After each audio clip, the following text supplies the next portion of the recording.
साया, झील की पुकार। एक प्रेम कहानी जो मौत से भी पार थी। झील की खामोशी। उत्तराखंड के पहाड़ी गांव बीरगांव में पहाड़ों के बीच एक रहस्यमयी झील थी, जिसका नाम था मिमृत झील। कहते हैं वहां जाने वाले लोग लौटते नहीं।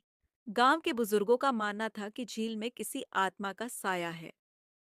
आरव, एक युवा फोटोग्राफर, शहरी भीड़ से दूर शांति की तलाश में उस गांव में आया। उसका इरादा था झील की खूबसूरती को अपने कैमरे में कैद करना। लेकिन उसे नहीं पता था वह जिस झील की तस्वीर लेने आया है, वहां किसी की नजरें उसकी हर हरकत पर हैं। गांव वालों ने उसे चेतावनी दी, बाबूजी, झील मत जाना, रात के वक्त तो बिल्कुल नहीं। वहां वो अब भी इंतजार कर रही है। लेकिन आरव ने मुस्कुराते हुए कहा, डर और फोटोग्राफी साथ नहीं चलते। अनजानी मुलाकात। झील के किनारे एक शाम आरव को किसी के रोने की आवाज सुनाई दी। धुंध में एक लड़की बैठी थी, पलकों से झील की ओर ताकती हुई।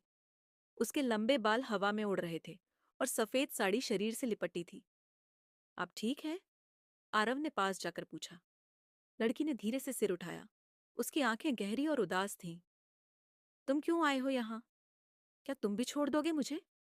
आरव थोड़ा चौंका, पर फिर बोला, नहीं, मैं तो बस तस्वीरें लेने आया हूँ। और अब शायद तुम्हारी भी। उसने अपना नाम बताया, आरव। लड़की ने खुद को अनन्या कहा। प्यार और परछाइयां।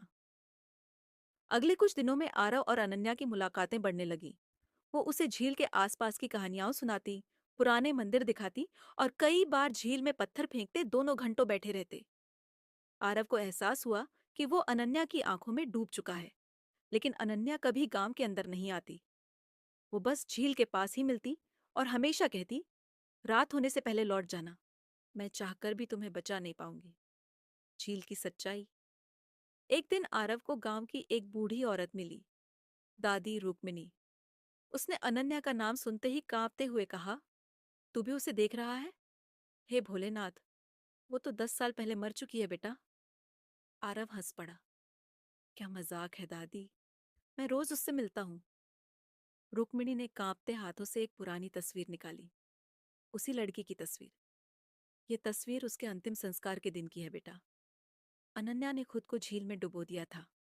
अपने मंगेतर की मौत के बाद उसकी आत्मा यहीं भटक रही है।